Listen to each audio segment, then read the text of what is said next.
सहनाववतु सहनौ भुनक्तु सह वीर्यं करवावहै तेजस्विनावधीतमस्तु मा विद्विषावहै। ओम शांति शांति शांति।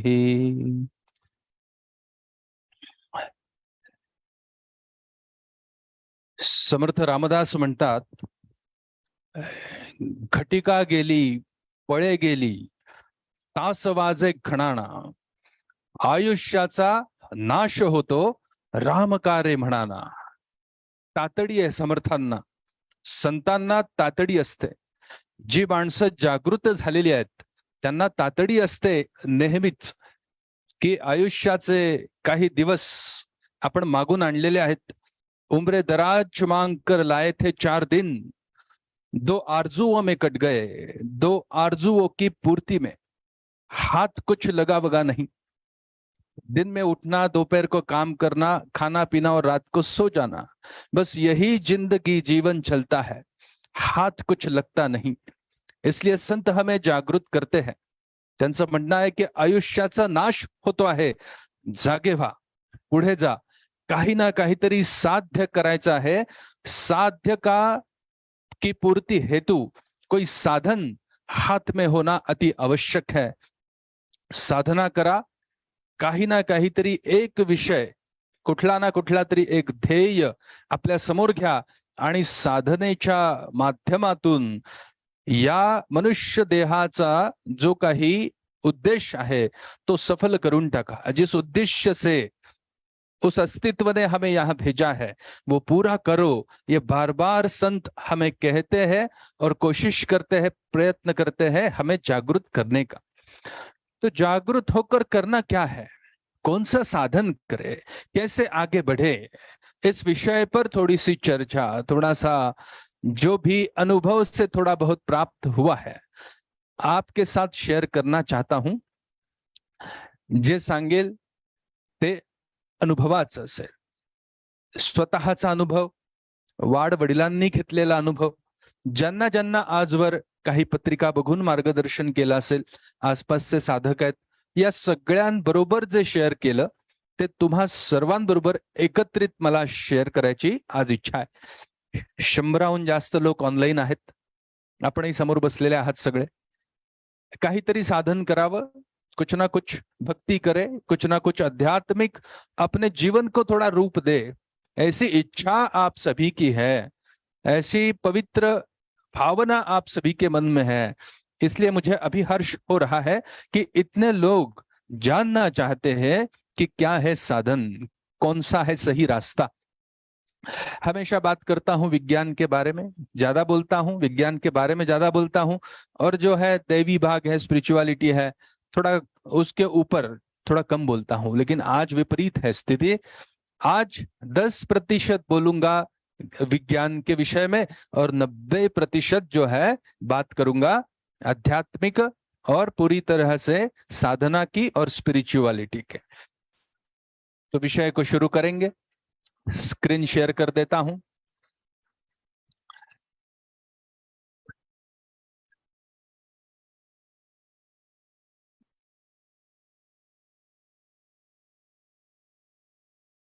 विषय आहे आजचा, येतं ना ऐकू? ठीक आहे, आवाज वाढवून द्या हवा असेल तर थोड़ा। अशा प्रकारचा डिस्टर्बेंस ऑनलाइन वालों को कुछ सुनाई नहीं देगा शायद, यहाँ बहुत बड़ा आवाज स्पीकर का चल रहा है। जब जब ऐसे कुछ ना कुछ प्रॉब्लम्स आते हैं, समस्या, इसका मतलब ही है हम अच्छा काम कर रहे हैं। तो सुने, मार्गशीर्षामधली दत्त उपासना, अध्यात्म आणि विज्ञान असा माझा आजचा विषय आहे।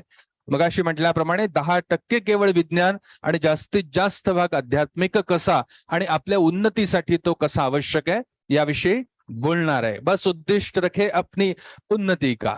देखे शुरू करेंगे काम।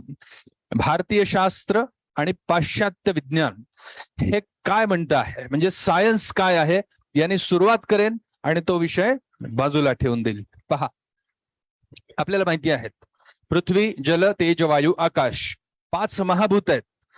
हे संपूर्ण जे विश्व आहे त्या विश्वाच्या मुळात जाता जाता यदि मूल में जाकर शोध कार्य किया जाता है तो समझ में आती है बात कि पृथ्वी जल तेज वायु आकाश से ज्यादा कुछ नहीं है। ये 5 ही ऐसी चीजें हैं, उसके भी मूल में जाए, उसके भी अंदर झांके तो हमारे जो ऋषि मुनि थे, पुराने साइंटिस्ट में उनको कहता हूं, उन्होंने ढूंढ निकाला पृथ्वी का है शब्द, वायु का है स्पर्श, तेज का है रूप, जल का है रस और पृथ्वी का गंध, यह है तन मात्रा। यानी इसके आगे अब कुछ नहीं है। कौन सी भी वस्तु कहीं भी पड़ी हुई आप ले लो, पंच महाभूत है, उनकी पंच तन्मात्रा है, वो अणु स्वरूप है। ये एक विषय रहा। अब बहुत सारे लोग हुए, कुछ पाश्चात्य ग्रीक लोग हुए, कोई पाश्चात्य हुए, बहुत सारे लोग हुए, उन्होंने एटम की खोज की कि हर एक वस्तु का जो मूल है वो है एटम। और एक समय था, एक दौर था जहां ये सारी चीजें रुक गई कि एटम है, प्रत्येक वस्तूच्या मागे एक अणु आहे। इथं आल्यानंतर शोध कार्य काही काळ थांबलं की बस आता शोध लागला अणु या गोष्टीचा। पण काही लोक थांबले नाहीत, काही डॅनियल रुदरफोर्ड सारखी लोक किंवा आणि बरीच लोक होती, त्यांना असं वाटलं की अणुपेक्षा आत जाता येऊ शकतं, परम अणुमध्ये जाता येऊ शकतं। त्यांनी शोध घ्यायला सुरुवात केली। खोल जाता जाता जाता त्यांच्या लक्षात आलं की अणुपाशी संपत नाही गणित, वहां से भी अंदर जाया जा सकता है। अणु का जो केंद्र है अगर उसको झांक कर देखते हैं तो 3 चीजें मिलती हैं, वो है प्रोटॉन, न्यूट्रॉन और इलेक्ट्रॉन। क्या है ये 3 चीजें, कौन कौन सी है, क्या काम करती है? आपको मालूम है, हमने सारी चीजें शास्त्र में, विज्ञान में पढ़ी है। प्रोटॉन म्हणजे पॉझिटिव्ह एनर्जी, न्यूट्रॉन म्हणजे न्यूट्रल आहे आणि इलेक्ट्रॉन म्हणजे निगेटिव्ह एनर्जी आहे। आपण विज्ञानाच्या पुस्तकामध्ये हे सगळं पाहिलेलं आहे, प्रोटॉन, न्यूट्रॉन, इलेक्ट्रॉन। प्रोटॉन हा प्लस सैन्य आपण दाखवतो, इलेक्ट्रॉन हा निगेटिव्ह सैन्य आपण दाखवतो। इलेक्ट्रॉनकडे जेव्हा इलेक्ट्रॉन याचा अर्थ त्या ऍटम मधली कमतरता, पॉझिट्रॉन किंवा प्रोटॉन म्हणजे त्या अणुमधलं जास्तीचं असणं, जास्त ज्याच्याकडे आहे तो निगेटिव्हला देतो, निगेटिव्ह म्हणजे कमी ज्याच्याकडे आहे तो फक्त घेत असतो। ओव्हरऑल काय करायचं असतं, ऍटमच्या त्या न्यूक्लियसला आणि ओव्हरऑल ऍटमला संतुलित व्हायचं असतं, हा विषय आहे। आणि जेव्हा प्रोटॉन इलेक्ट्रॉन समसमान होतात तेव्हा तो ऍटम न्यूट्रल होऊन जातो, असं विज्ञान आहे। त्यामुळेच वेगवेगळ्या केमिकल रिॲक्शन्स होतात आणि आपल्याला माहितीये मेंडेलिफनी मांडलेली सगळी आवर्त सारणी, हा सगळा भाग आपल्याला धातू, त्यांच्यामध्ये किती इलेक्ट्रॉन आहेत, किती प्रोटॉन आहेत, विज्ञानाचे जे लोक आहेत त्यांना हे सगळं माहिती आहे। पण महत्वाचे आहेत 3 गोष्टी, धनात्मक असे प्रोटॉन, ऋणात्मक असे इलेक्ट्रॉन आणि न्यूट्रल असे न्यूट्रॉन आहेत। इथून विषय अजून थोडा पुढे, आपण कसं पाहायचं याच्याकडे, जसे प्रोटॉन आहेत तसा आपल्याकडे आहे गुणांपैकी रज। आता थोडं त्या वस्तूंवरून शरीराकडे यायचं, रज आहे। न्यूट्रॉन म्हणजे काय, स्थिरता म्हणजे सत्व, आणि इलेक्ट्रॉन म्हणजे निगेटिव्हिटी, तो आहे तम। या 3 गुणांची थेअरी आपल्याकडे मांडली गेलेली आहे। आता आयुर्वेदाकडे अजून आलो तर धनात्मक, ऋणात्मक आणि त्याचं झालेलं मध्यामध्ये संतुलन, पित्त, कफ आणि वात। इकडे त्रिगुण पाहिले, तिकडे प्रोटॉन, न्यूट्रॉन, इलेक्ट्रॉन पाहिले। आता समोर मी मांडतो आहे पित्त, कफ आणि वात। ध्यानपूर्वक देखिए, सुने, सिर्फ आपके आंखों से सामने ये गुजरे, इतना ही मेरा अभी उद्दिष्ट है। और 3 चीजें हैं हमारे यहाँ, एक है स्वर्ग, एक है मोक्ष, तीसरा है नरक। अब ये क्या है, जो कर्म हम करेंगे उसका परिणाम, यानी ये 3 चीजें हैं। हमारे आध्यात्मिक शास्त्र में हमें ये बताया जाता है। अब कोई सत्कर्म करता है तो स्वर्ग में उसे जगह मिलती है, ऐसे बताया जाता है। कोई दुष्कर्म करता है तो उसके लिए है नरक, और सत्कर्म भी नहीं, दुष्कर्म भी नहीं। अर्जुन को जो कहता है कृष्ण की, बस तू काम करता जा, फल की अपेक्षा मत करो अर्जुन, कर्मण्येवाधिकारस्ते मा फलेषु कदाचन। तुम अपने पथ पर आगे बढ़ते जाओ, न यहाँ देखो न वहां देखो। ऐसे जो करता है वो धीरे धीरे निष्काम हो जाता है और अधिकारी हो जाता है मोक्ष का। अब इस विषय को धीरे धीरे समझे। पहले इंट्रोडक्शन है, बाजू बाजू में आपको घुमाते हुए एकदम से अंदर लेके जाना है। अंदर एकदम से जाए तो आंखों के सामने बहुत बड़ी रोशनी चमकी तो गड़बड़ हो सकती है। आज का जो विषय है वो बाहर बाहर से धीरे धीरे अंदर जाने का है। तो स्वर्ग को समझे एक और, नरक को समझे दूसरी और तीसरा है निष्काम मोक्ष वाला पार्ट। अच्छे कर्म करके मृत्यु के बाद जहां जाया जाता है वो है स्वर्ग। ये हमारी कल्पना है, लेकिन विचार ऐसा करना है। हमें आवश्यकता यह है कि यदि मैं अच्छे विचार करता हूं, यदि आसपास अच्छे लोग रखता हूं, यदि मेरी दृष्टि साफ रखता हूं, यदि मेरे कान खुले रखता हूं, साधना रत रहता हूं, तो मुझे मृत्यु के उपरांत जो स्वर्ग है उसमें कोई रुचि नहीं रहती। जहां मैं जाता हूं, जहां मैं विचार करता हूं, जहां मैं बैठता हूं, स्वर्ग मेरे पीछे आ जाएगा। ऐसे विचारों को बदलना आवश्यक है।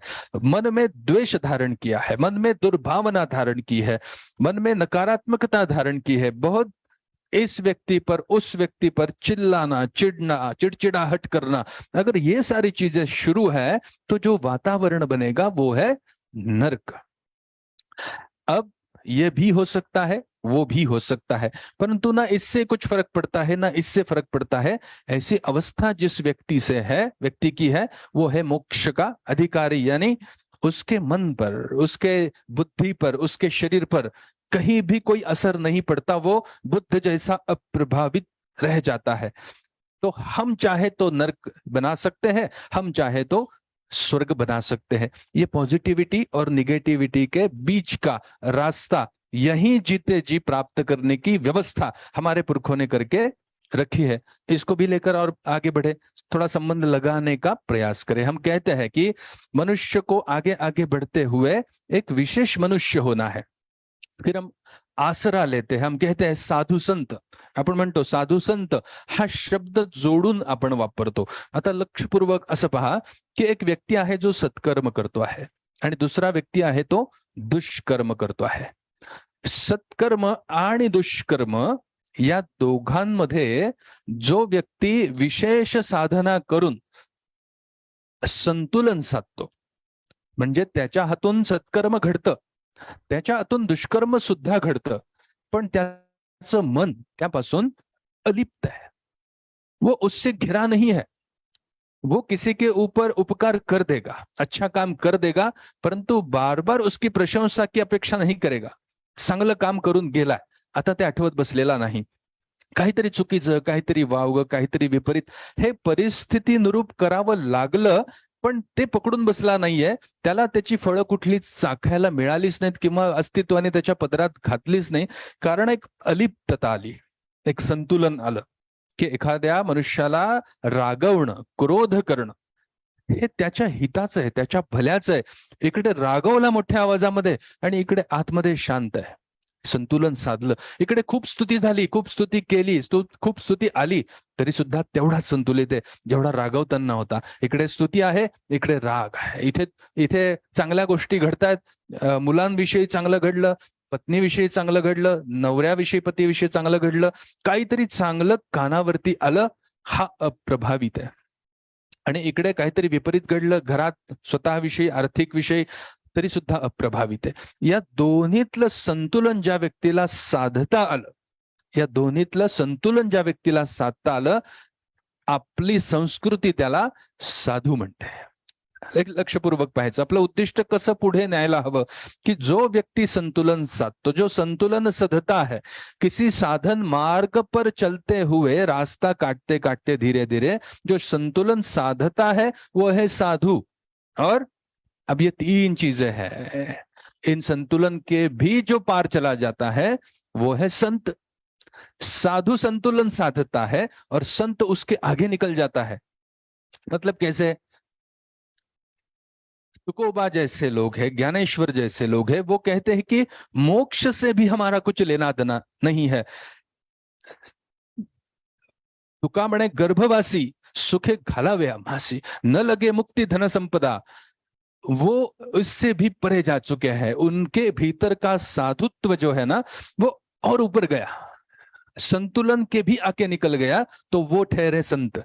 तो साधु संतुलन साधने की कोशिश करता है, मनुष्य को आगे बढ़ते हुए साधना है संतुलन, और संतुलन के भी जितना आगे चला जाए तो बनता है मनुष्य में से ही संत। अब इन संतों की दशा कैसी है? संत यानी स्व अंतर्गत गुरु तत्व की जिनको जानकारी हुई पूरी तरह से, आकलन हुआ, कैसा आकलन हुआ, अखंड मंडलाकारम पूर्णमिदम जैसा श्लोक है कि कोई निकाला भी जा नहीं सकता, कुछ ऐड भी किया नहीं जा सकता, जैसा है वैसा है, अखंड मंडलाकारम। ऐसा जो तत्व है, व्याप्तम ये न चराचरम, सब जगह जो व्याप्त है, तत्व तत्पदम, वो तत्व, वो परम तत्व पद, वो परम आत्म पद जिसने दिखाया, वो जितने दर्शन करवाया, तस्मै श्री गुरवे नमः, हम ऐसे कहते हैं। तो संत ऐसे हैं जिन्होंने खुद के भीतर जाग करके, खुद के भीतर का गुरुतत्व जागृत करके ये दर्शन किया, और औरों को दर्शन करने के लिए वो तैयार बैठे हैं। मैंने शुरू किया था अणु परमाणुओं से, फिर मैं धीरे धीरे आ गया कफ पित्त वात के ऊपर, फिर बीच में सत्व रज तम ये गुण आए, फिर स्वर्ग नरक और मोक्ष आया। अब मैं बात कर रहा हूं अपने अंदर के भीतर के गुरु तत्व की। अब ये जो संत है, उनको जो मालूम हुआ कि मेरे भीतर ये गुरु है, उन गुरुओं का गुरु, वो परम गुरुओं का गुरु, महागुरुओं का गुरु जो है, परात्पर गुरु से गुरु, वो है दत्त गुरु। ऐसे धीरे धीरे विषय को समझना है। अब कैसे हुआ ये सब, अब थोड़ा सा और एक कदम पीछे आकर के, ये अभी जो बात मैंने कही वो भूगोल और आयुर्वेद को लगाकर नाप तोल कर देखेंगे। धीरे धीरे ऐसे हम विषय पर आए हैं। अब देखिए हमारे यहाँ ऐसा है, अब ये एक और रखिए, जो अभी बात आपने सुनी थी त्याला एका बाजूला ठेवा। आता दुसरा विषय, हा विषय परत घ्यायचा आहे आपल्याला। आता पहा, आपल्याकडे सौरमास आहेत आणि चंद्रमास आहेत। सौर म्हणजे काय, सूर्य ज्याप्रमाणे पुढे जातो त्याप्रमाणे सौरमास तैयार होतात। आपको मालूम है कि जनवरी में सूर्य मकर राशि में होता है, तो वो मकर वाला मास रहा जनवरी जो है। फरवरी में जो है रवि, वो जाता है मकर राशि के बाद जो आती है मीन राशि, उसमें जाता है। ऐसे राशियों में जैसे सूर्य चलता है वो है सौरमास।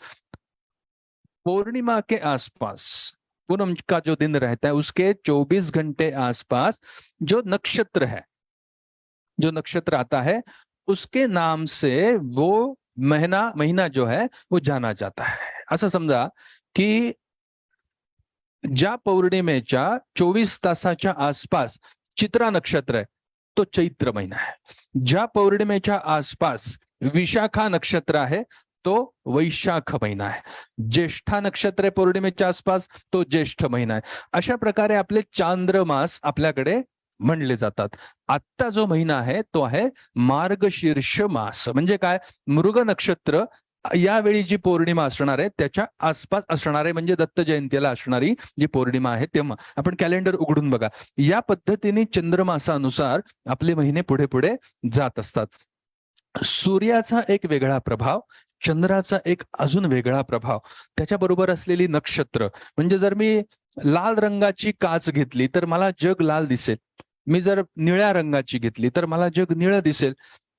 चंद्र आहे, सूर्य आहे, मध्ये विशेष नक्षत्र आहे, त्याच्या पलीकडे आहे पृथ्वी। चंद्राचे किरण, सूर्याचे किरण एका विशेष प्रकारच्या वातावरणातून आपल्यापर्यंत येतात।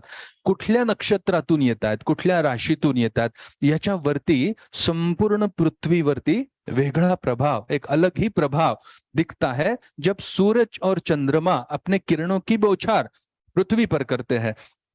तो विशेष एंगल में से करते हैं। अगर हरी ग्लास है, अगर समझो कि नीली है ग्लास, तो वहां से जो किरण आ रहे हैं उसका असर पृथ्वी के ऊपर पड़ता है। अब क्या हो रहा है, विषय समझने का यह है कि अब कौन सी स्थिति है। अब मार्गशीर्ष महीना है। हम गीता में झांकते हैं तो श्री कृष्ण कहते हैं अपनी विभूति कहाँ कहाँ है। वो कहते हैं मासा नाम मार्गशीर्षोहम और ऋतु नाम कुसुमाकर। ऋतु में मैं वसंत हूं और मासों में मैं मार्गशीर्ष हूं।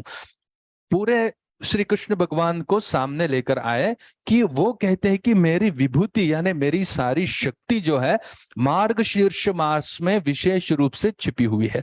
अब वो कहाँ है, ऐसे चतुर्भुज श्री कृष्ण खड़ा है, ऐसे रूप अगर देखना चाहो तो ये बात जचेगी नहीं। तो ये कहाँ देखनी है, तो ये जो श्री कृष्ण का तत्व है, ये जो उसकी विभूति है, इसकी जो ताकत है, वो ताकत इस पूरे विश्व भर में फैली हुई है। ऐसे विषय को समझना है। यानी क्या है, मार्गशीर्ष में जो क्लाइमेट है, सूर्य की जो स्थिति है, उसको अगर समझते हैं तो बात क्लियर हो जाएगी, साफ हो जाएगी। अब देखिए, सूरज है आकृति में जो दिख रहा है, जून महीने का सूरज है, नीचे है पृथ्वी या कहे भारत है वहां, तो वहां जो बौछार हो रही है किरणों की वो बहुत ज्यादा है। अब कहाँ है, दिसंबर का महीना आने को है अभी, तो वो थोड़े से तिरछे आ रहे हैं किरण, वरून येणारे किरण, समोरून येणारे किरण आणि बाजूतून येणारे किरण, त्याच्याबरोबर असलेली नक्षत्रांची योजना, या सगळ्यातून वातावरण, भूगोल, शरीर आणि सगळं काही बदलायला सुरुवात होते। तसं आत्ता मार्गशीर्षामध्ये विशेष वातावरण आहे।